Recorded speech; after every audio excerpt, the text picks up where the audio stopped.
mulai.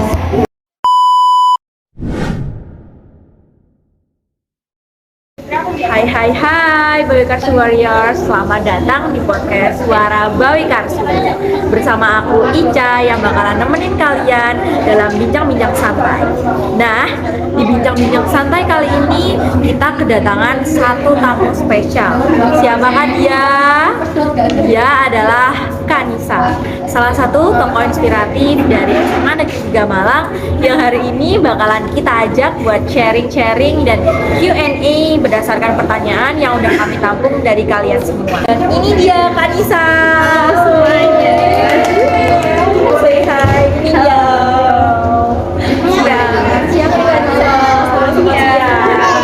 Sebelumnya makasih ya Kak udah mau diundang buat hadir di podcast kali ini. Oke, sebelum kita mulai buat sharing-sharingnya, Kanisa bisa perkenalan terlebih dahulu. Oke. Halo semuanya, jadi kenalin aku Anissa Anindya Rahmadina. Terus biasanya orang-orang manggil aku Nisa dari kelas F3 gitu. Sekolah di SMA Negeri 3 Malang. Nah, kira-kira Kanisa tahu nggak nih kenapa Kanisa diundang di sini? Kenapa ya? Ada yang tahu nggak? Nggak tahu. Kenapa tuh? Jadi Kanisa kita undang ke sini kali ini karena Kanisa merupakan salah satu tokoh inspiratif dari SMA Negeri 3 Malang. Kanisa ini adalah salah satu Bawi Karsu Warriors yang sangat menginspirasi buat teman-teman lainnya. Waduh, terima kasih banyak loh teman-teman. Nah, Jadi gimana? jadi kita tuh di sini bakalan jawab-jawab pertanyaan dari para Bawi Karsu Warriors. Kalian sharing-sharing juga nih Kak. Nah, Kanisa siap ya? Oke, siap. Oke, kita mulai ya. Iya. Jadi yang pertama nih, Kanisa ketua pelaksana Binlight kan ya? Iya, Nah, boleh benar. diceritain nggak struggle dan apa yang terjadi pas jadi ketua pelaksana Binlight? Oke, jadi sebenarnya pertama-tama tuh kayak aku bangga banget karena maksudnya kayak seneng banget juga karena dipercaya menjadi ketua pelaksana Bawi Karsu Untek, dimana kayak ini merupakan event salah satu di SMA Negeri 3 Malang yang bener-bener kayak orang-orang atau alumni-alumni nantiin karena di acara ini tuh kayak banyak banget acaranya, kemudian juga meriah banget kan. Jadi lo awalnya tuh kayak bener-bener bangga banget dan juga seneng banget karena dapat dipercaya jadi ketua pelaksananya, dan alhamdulillahnya acaranya tuh berjalan dengan lancar. Apalagi offline, Iya, offline 2 tahun online, setelah 2 tahun online dan pertama kali lagi buat offline pastinya kan banyak banget struggle yang dirasain. Nah, Iya, benar. itu gimana Kak struggle-nya? Apa ya struggle? Awalnya tuh gara-gara pertama ada kemajuan tanggal. Jadi ya awalnya aku udah nyiapin, misalnya aku nyiapin tanggal 9 nih, terus tiba-tiba dimajuin tanggal 5. Nah, itu tuh aku bener-bener kagum itu kayak, waduh, ya udahlah, mau gak mau kita harus bisa kan kayak. Dan berkat semua panitia Bawi Karsu Naik, semua panitia dari Angkatan Teksarum, Mbak Fetis, Mbak mau bilang makasih banyak ya buat kalian karena bener-bener keren banget selama yang dimajuin tanggal dari 9 jadi tanggal 5 itu pasti kan butuh banyak banget, apalagi struggle-nya kayak jadi yang harusnya tanggal 9 ini jadi tanggal 5 itu kan kayak banyak kayak kesulitan-kesulitannya, jadi kayak tapi gara-gara panitia dan gara-gara kegigihannya itu jadi sukses itu. Keren banget Kak Nisa, ketua pelaksana Binlight 2022. Oke, pertanyaan selanjutnya lanjut nih. Kak, join ekskul apa aja? Terus jabatannya apa di ekskul? Oke, jadi di SMA Negeri 3 Malang ini aku ikut 2 ekskul. Yang pertama itu ada ekskul BIOP atau Bawi Karsu Entertainment of Broadcasting, di mana itu Bawi Karsu Entertainment of Broadcasting BIOP atau BIOP itu kayak ekskul tentang kayak broadcasting gitu, jadi kayak melatih public speaking kita, atau dari MC, kemudian dari podcast, dan juga ada dari yang penyiar itu. Terus kemudian di ekskul BIOP ini aku menjabat sebagai sekretaris 2.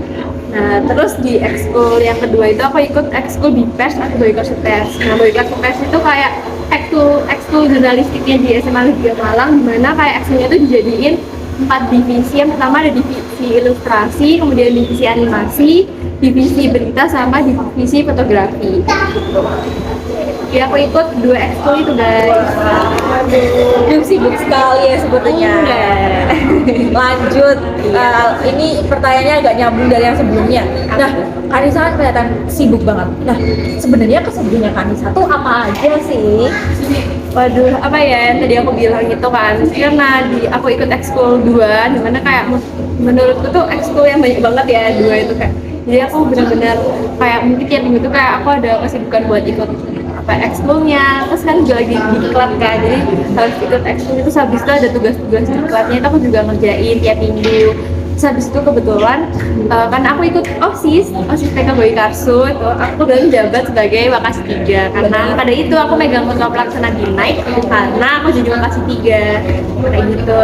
Terus itu itu sih aku sama temen-temen kayak kadang sibuk OSIS terus ekskul, dan kebetulan aku juga lagi persiapan buat lomba karya ilmiah internasional. Wah, beri semangat untuk Kanisa, semangat Kanisa. Terima kasih. Oke, pertanyaan selanjutnya, Kanisa kenapa sih kok suka ikut banyak kegiatan? Apa nggak capek? Sebenarnya tuh aku kayak ada prinsip gitu loh, aku di SMA ini kayak di SMA ini tuh aku lebih pengen cari pengalaman, jadi kayak aku bener-bener explore pengalaman yang bener-bener bermanfaat bagi aku di masa depan. Jadi kayak aku kesampingin itu gimana capeknya aku, gimana kayak apa ya, kayak effort aku buat masa depan tuh kayak gini loh, jadi semoga aja tuh di masa depan aku kayak berhasil. Jadi aku kayak mengesampingkan kayak kapan lagi gitu loh, kan sekali seumur hidup SMA, jadi kayak kita sibuk-sibukin diri mumpung masih sehat dan kayak lo tuh masih anak muda gitu. Oke, keren banget prinsipnya. Oke, lanjut lagi pertanyaan selanjutnya. Bukan pertanyaan sih ini sebenarnya ya, lebih ke Kak Nisa Caketos ya. Keren banget. Wah. Jadi FYI guys, Kak Nisa ini adalah salah satu calon ketua OSIS untuk periode di 2022-2023. Nah, Kanisa kalau boleh tahu Caketos nomor urut berapa dan ceritain gimana sih jadi Caketos? Jadi di sini aku sebelumnya kan di sini ada 5 besar calon ketua OSIS ya. Jadi ya kalau aku sendiri tuh aku nomor urut 2. Terus untuk apa ya, perasaannya waktu jadi Caketos kayak deg-degan sih, karena kayak bayangin kamu di jalan ketua OSIS tuh kayak nggak main-main, sekolahnya tuh kayak SMA Negeri 3 Malang gitu loh, kayak Bawi Karsu, kayak semuanya tuh kayak pada mandang anak SMA 3 gitu kan. Jadi itu bener-bener kayak lebih apa ya, kayak pressure gitu loh, kayak tapi dengan ada pressure-nya tuh kayak aku harus bisa buktiin kalau misalnya aku tuh bisa kayak gitu. Jadi kayak ya harus ya semangat Caketosnya Semanti. Oke, di video profil Caketos itu kan Kanisa jelasin prestasi ya. Nah, ayo dong Kak bahas-bahas prestasi Kanisa selama di SMP. Pencapaiannya Kanisa juga selama di SMP tuh apa? Oke, jadi tuh sebenarnya tuh waktu awal SMP aku tuh sebenarnya kayak nggak ada bakat sama sekali, kayak aku tuh naik ekskul paskib, kayak paskib itu cuma buat apa ya, lebih ke mentalku gitu loh, kayak aku nggak mau jadi anak yang kayak gampang nangisan. Nah jadi kayak tapi emang bener-bener di SMA itu kayak apa ya, ini loh manfaatnya aku ikut paskib, kayak bener-bener mentalku tuh kebentuk kan. Nah habis itu yang kedua itu awalnya tuh aku kayak mikir gini, gimana karena dari SMP tuh aku mau masuk SMA 3, kayak aku harus mikir aku harus masuk lewat jalur prestasi. Misalnya kayak mikir prestasi apa yang aku bisa, padahal aku nggak ada bakat apa-apa. Nah kebetulan tuh ada salah satu temanku, dia tuh anak KIR, anak karya ilmiah remaja, dan kebetulan tuh SMP aku tuh kayak apa ya, mungkin di gara-gara di kelas kita tuh satu kelas tuh satu pelajaran bahasa Inggris tuh aku kayak lumayan mesti angkat tangan. Jadi terus dan waktu itu kebetulan tuh lombanya tuh KIR-nya tuh internasional. Nah terus temen kita ngajak aku kayak, Nis ayo aku udah lomba nih karya ilmiah nih gitu. Aku terus kayak, tapi aku kan nggak tahu aku mau buat apa, kan itu kayaknya bener-bener kayak harus ada makalahnya dan kamu harus nyiapin segala uji laboratoriumnya kan. Aku udah ada, kamu kayak tinggal presentasi aja gitu.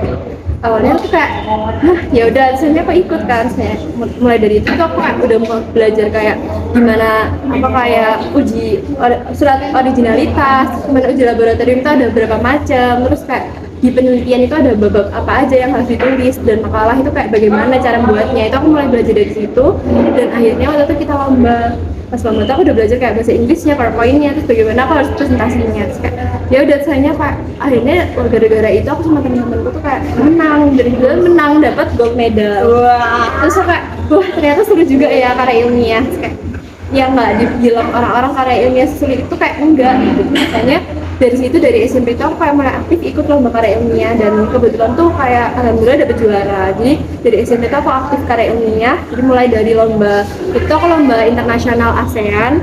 Terus habis itu aku lomba waktu itu ada di atau di pendidikan Kota Malang itu aku juga ada tingkat kota, terus habis tingkat provinsi juga. Terus sampai sekarang akhirnya di SMA ini aku itu baru aja kemarin itu kayak pengen apa ya ada prestasi lah seenggaknya di SMA gitu. Saya teman-temanku tuh kayak ayo ikut kir lagi, terus baru tuh ada lomba kir seprovinsi dan waktu itu kita kayak ikut dan alhamdulillah dapet juara 2. Wah, sangat produktif ya. Waduh, ya. Oke, ini ya nyambung dari yang tadi. Sebenarnya Anissa tuh ada pengalaman OSIS gak sih di SMP? Gimana ya?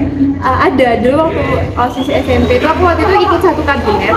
Jadi kan kalau di OSIS itu di SMP itu kayak bisa ikut 1 tahun terus lanjutnya enggak. Di kelas 7 tuh pas awal tuh aku ikut kelas 7 kayak yaudah aku ikut OSIS gitu. Yeah. Dan kebetulan gara-gara aku tuh waktu itu jadi Wakasi 7. Jadi bidang olahraga kayak kan aku nggak bisa olahraga dan aku nanya ke kakak OSISku gini, kenapa saya jadiin Wakasi 7? Gara-gara waktu itu ada lomba kelas meeting kan. Nah terus kelasku itu lomba kelas P, aku perwakilan. Nah pas aku lomba itu aku kan aku home run. Gara-gara home run aku dijadiin Wakasi 7. Aku kayak astaga. Ya Allah, kayak ya udah lah. Lumayan kocak ya. Iya, ya gitu deh. Terus ini ada yang nanya lagi nih, apa? Kak, spill yuk pencapaian sejauh ini. Wow. Gimana ya Kak? Aku dari kecil tuh kayak ada pikiran pokoknya aku harus bisa bagain orang tua aku. Mau nggak mau aku harus bisa bagain orang tua aku, keluarga aku kayak ini tuh loh aku gitu. Jadi kayak pencapaiannya sih aku dari SD tuh kayak mulai dulu tuh mamaku tuh kayak bener-bener maksa aku buat jadi model. Padahal aku gak ada bakat sama sekali kan. Terus kayak ya udah ikut-ikutan tapi kayak aku sadar ternyata passionku tuh nggak di situ gitu. Terus akhirnya waktu SD tuh kayak aku tuh berusaha aktif di bidang lain. Kayak waktu itu aku ikut pramukaan, aku ikut ISC dan itu aku waktu itu alhamdulillah juara seprovinsi kan. Habis itu aku ikut apa ya, aku tuh sebenarnya tuh orang itu nggak bisa bahasa Jawa. Tapi ada guru SD ku tuh bilang kayak coba kamu ikut lomba pidato bahasa Jawa. Padahal jadi tuh belajar pidato bahasa Jawa tapi aku nggak tahu artinya apa. Tapi aku juara 1. Sebenarnya kalau misalnya aku pidato bahasa Jawa aku nggak tahu artinya, cuma tahu cara ngomongnya. Tapi itu gara-gara aku latihan terus tiap hari kayak guruku tuh kayak ngasih tau ini tuh cara baca itu kayak gini, ini tuh cara baca itu kayak gini, kayak hanya tiap hari itu aku bisa. Tapi aku udah lupa kan dari SD, jadi ya udah. Waktu SD itu kayak aku aktif gitu. Cuma nggak tahu kenapa waktu SD itu kayak lagi kayak apa ya, encer banget gitu loh otaknya. Terus kayak alhamdulillah tuh aku gak kepikiran kalau misalnya tuh aku tuh dapat ranking 10 ujian nasional terbaik di SD. Terus aku belajarnya kayak gimana? Aku belajarnya biasa aja gitu. Habis itu kayak akhirnya itu pencapaian bener-bener kayak alhamdulillah banget kan di SD gitu. Terus aku di SD itu juga kayak harus juga ngebanggain orang tua aku, dan aku tuh kalau misalnya pencapaianku tuh di setiap sekolah, di setiap jenjang aku tuh bikin surat buat diriku sendiri. Terus kayak aku nulis aku mau dapet apa aja kan, harus bisa ngebanggain orang tua, masuk SMA mana ya aku selalu ada surat kayak gitu. Nah dan aku tuh setiap goals, jadi kayak aku ada goals gitu loh kayak yang harus aku capai, jadi kayak gitu. Dan beruntungnya sekarang aku bisa sekolah di SMA Negeri 3 Malang, sekolah terfavorit. Wah, itu bisa jadi salah satu tips juga sih guys ya, kayak kalau bisa kalau kalian ada keinginan itu ditulis aja. Betul. Karena dengan nulis itu juga bisa jadi salah satu motivasi juga buat kalian biar bisa mewujudkan apa yang kalian pengenin. Iya benar. Oke, lanjut. Ada yang nanya lagi nih, Kanisa, aku kepo nih sama pengalaman Kanisa dari kecil. Pengalaman apapun. Apa ya yang tadi aku bilang sih, kayak dari SD kan aku aktif kayak gitu-gitu. Terus gara-gara itu tuh kan aku jadi pinter public speaking dari SD kan. Saya di situ aku kayak ditunjuk jadi ketua pokok kerja di SD itu ada pokok kerjaan, itu aku jadi pembicaranya. Terus ada Adiwiyata kan, Iya. itu aku jadi apanya yang kan ada juri datang tuh kayak yang nyambut kan. Oh ini duta ya sih, duta Iya, nggak pernah. Terus habis itu kayak udah sih dari SD terus SMP tuh aku ikut OSIS, terus habis itu ikut karya ilmiah. Terus aku juga anaknya dance banget, aku anak dance tapi nggak join tapi aku udah nggak lulus, udah pensiun udah pensiun ya. Jadi misalnya yaitu di SMA nya aku kayak seneng banget karena di dunia kayak lingkungan di sekolah tuh kayak mendukung banget gitu loh buat mengembangkan aku, kayak buat membentuk passion itu kayak seru banget gitu loh. Jadi kayak tapi emang tak akuin sih public speaking-nya kan itu benar-benar kelihatan banget kalau udah pelatih dari kecil. Keren kalau public speaking-nya. Nggak salah sih jadi caketosnya Semanti ya. Oke, lanjut. Kak, ayo dong cerita-cerita pengalaman paling berkesan di Semanti. Pengalaman terkocak juga boleh. apa ya, aku tuh teman-teman kayak waktu masuk Semanti tuh kayak "Hah, beneran ya aku masuk Semanti?" Kayak aku bener-bener kayak sekaget itu dan sedek-dekat itu gitu loh masuk anak Semanti. Dan kalian tahu waktu pembagian seragam itu aku bener-bener nunggu di depan rumah sampai seragam itu habis itu aku bener-bener kayak aku pun di IG story kayak hai seragamku udah datang gitu. Terus aku pakai alma maternya yang warna kita itu warna hijau loh. Aku pakai keluarga besar itu kayak aku anak Semanti loh gitu. Kan bener-bener sih Iya, baru itu kayak wah aku seneng banget. Terus waktu itu kayak aku tuh kayak bener-bener kayak gak sabar gitu loh kalau ketemu temen offline, dan ternyata kayak seseru itu sekolah offline, kayak dia kan bisa ketemu temen banyak dan kayak apa ya gimana kak, awalnya sih kayak culture shock sih. Apalagi kayak gimana ya, kayak suasananya tuh kayak beda gitu loh, kayak kamu pertama kali kamu masuk sekolah tuh kayak gimana gitu ya kan. Tapi gara-gara itu kayak aku jadi kayak ya udah kan kita harus bisa beradaptasi dengan cepat ya, jadi kayak ya udah kayak nikmatin aja, enjoy gitu. Apalagi emang terasa dari SMP ke SMA tuh lumayan berasa banget emang. Kayak perbedaannya tuh lumayan signifikan gitu kan. Jadi ya itu wajar banget kalau emang ngerasain culture shock pas awal tuh. Bener-bener kayak gitu sih. Dan kan di SMA 3 tuh banyak event kan, ada PSCS, ada Bedol, ada Genway, ada B-Night, ada MPLS, ada Garkabas, semuanya itu ada. Dan kayak wah eventnya tuh banyak banget. Dan waktu itu kan aku juga ikut panitia banyak kan gitu. Karena aku juga sih jadi aku harus ikut panitianya. Dan apa ya, gara-gara itu aku kayak dapet ilmu gitu loh, dapet apa kayak jadi gini ya caranya, oh jadi gini ya caranya kayak gitu. Seru. Lanjut. Ini untuk selanjutnya pertanyaan tentang cara membagi waktu. Gimana cara Kanisa bisa bagi waktu antara sekolah sama kegiatan? Dengan kegiatan Kanisa yang sepadat itu. Jadi yang pertama-tama itu kita harus mengatur prioritas dulu guys. Jadi kalian harus ngatur nih dari awal, kalian udah harus tahu prioritas kalian itu di mana. Kayak kalian pasti pertama belajar ya, pasti belajar. Terus kalian kayak lihat, kalian misalnya ke panitia ini itu, terus kalian lihat kondisinya kayak ini bener-bener waktu misalnya kalau ada ini mana yang harus aku duluin, kayak mana yang lebih penting. Kalian harus tahu itu, dan itu bener-bener kayak penting gitu loh prioritasnya. Kalian harus tahu prioritasnya itu di mana. Dan apa ya, kalau misalnya bener-bener ada dua kegiatan yang bertabrakan, kalian harus bisa manage kayak 30 menit aku sama ini, 30 menit aku sama ini, sama itu. Jadi kayak dua kegiatan tuh jadinya tuh bisa seimbang di kamu. Sebisa mungkin semuanya dilakukan ya. Tapi kalau misalkan sampai bentrok itu gimana caranya kegiatan itu tetap bisa dilakukan dengan baik? Ya kalau kalian misalnya bener-bener bentrok banget itu ya mungkin kamu tuh kayak apa ya, misalnya misalnya ikut salah satu kegiatan itu, terus nanti next itu kamu di kegiatan lain, tapi kamu harus fokusir kayak kamu bener-bener effort gitu kan.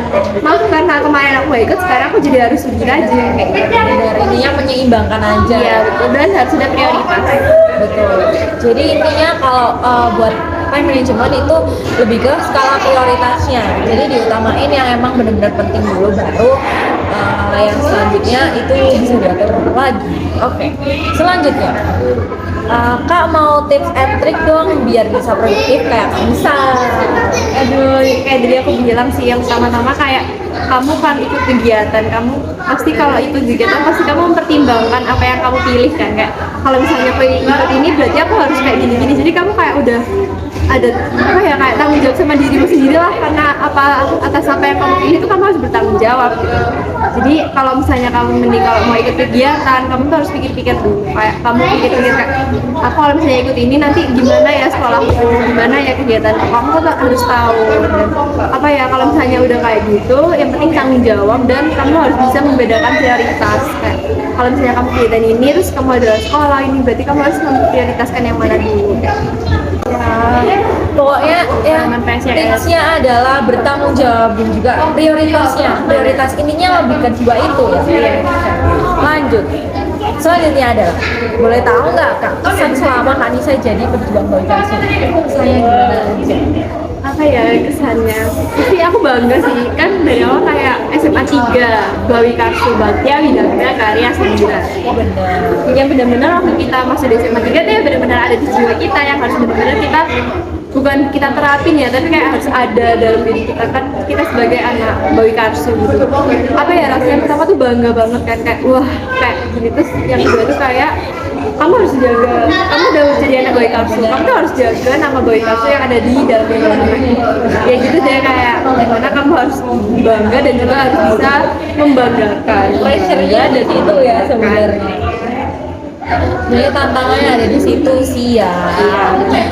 Oke, terakhir banget, Kanisa bisa kasih semangat dan juga motivasi buat Bawi Karsu Warriors lainnya biar bisa lebih semangat lagi buat sekolahnya dan juga biar bisa aktif dan produktif selama jadi pejuang Bawi Karsu. Oke, jadi gimana ya? Buat kalian-kalian semua yang nonton ini, jangan lupa semangat. Aku tahu sekolah di Semangat itu kayak capek, banyak kegiatan, terus kalian harus harus menyeimbangkan antara pendidikan sama event-event di SMA 3 Malang yang benar-benar sebanyak itu, kalian tuh harus bisa. Terus kalau kataku sih semangat, terus tetap semangat, jangan apa ya, pokoknya jangan sambat, nggak apa sih sambat, tapi kayak pokoknya semangat aja sih.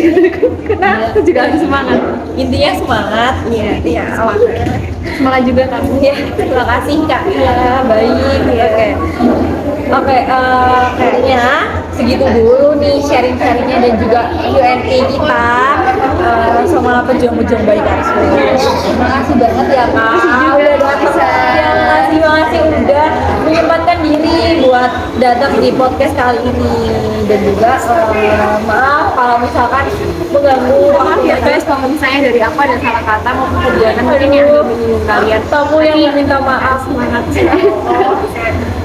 Oke, intinya terima kasih banget Kak. Ya makasih banget udah menyempatkan. Terus juga buat kalian semuanya, kayaknya segitu dulu sharing-sharing kita kali ini. Makasih buat pertanyaan-pertanyaannya dan juga makasih udah nonton. Bye bye.